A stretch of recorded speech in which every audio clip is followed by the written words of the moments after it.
What's up, guys? Your boy Key back with another video. One of the first things you need is an exhaust, like how mine is.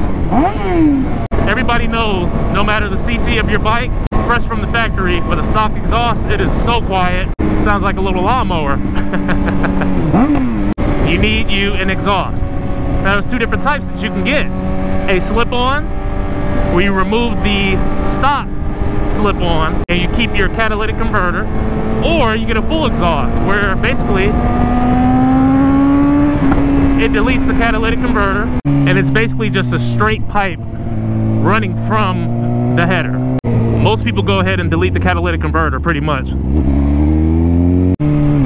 but there's nothing wrong with a slip-on. A slip-on will also be very loud compared to the stock. A lot of good brands you could choose from is M4, very popular brand. Tos, Akrapovic, Spark. I mean, there's so many different options you could choose from, which is pretty cool. Next thing to keep in mind as far as accessories is getting a tail tidy, and that's where you got your license plate light, and sometimes you can have the turn signals integrated into the tail light, or you can have the kit where there's two turn signals that stick out on both sides, your license plate and then the license plate light. However you want to do it, there's all different types that you can do. Another mod is your levers. Some people like to have shorty levers, so that way you can shift with only 2 fingers. And oftentimes they look better. There's different brands like CRG, ASV, Vortex. There's a lot of reputable companies out there that I'm sure you've heard of that can get you a solid set of levers. You don't want to do any cheap levers like these, because oftentimes the cheap levers can fail, cause your front brake master to lock up, and you can wreck.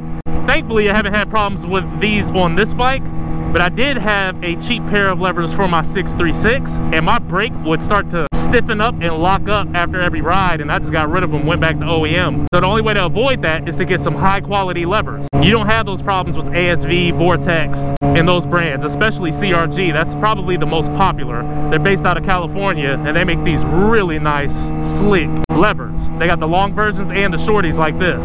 Your next accessory is your chain and sprockets. And this one's up for debate because there are a lot of different ways to do it. Eventually you will need chain and sprockets, regardless. So there's a couple of ways that you can do that. You can go down on the front sprocket by 1 and then up 2 on the rear. And what that does is gives you a harder acceleration, but the bike will also like to wheelie more. That's why whenever you see those stunt bikes, oftentimes the stunt bike riders, if you look at their sprockets, it's huge, it's massive.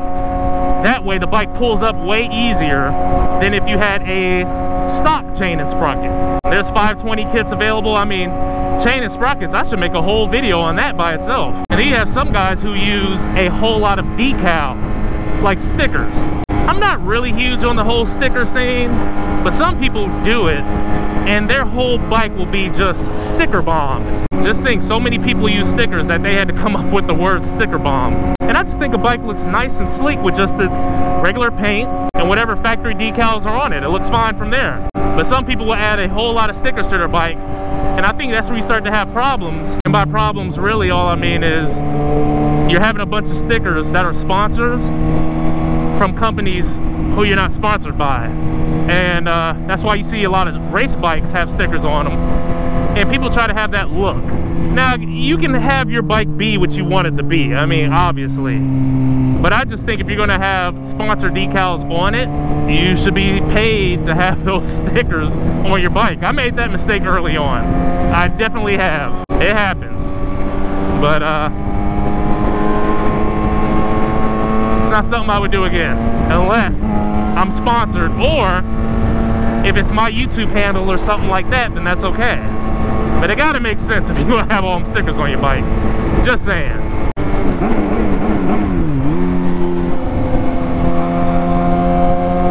Wow, gotta pay attention.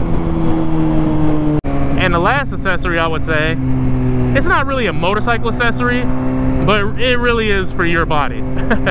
Proper gear. I stress this so much. Please have on some gloves, jacket, helmet, motorcycle pants, boots, everything. You need it all, please.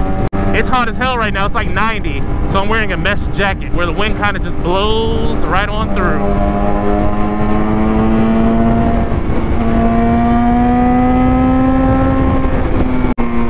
definitely need that. It's important. It should be non-negotiable.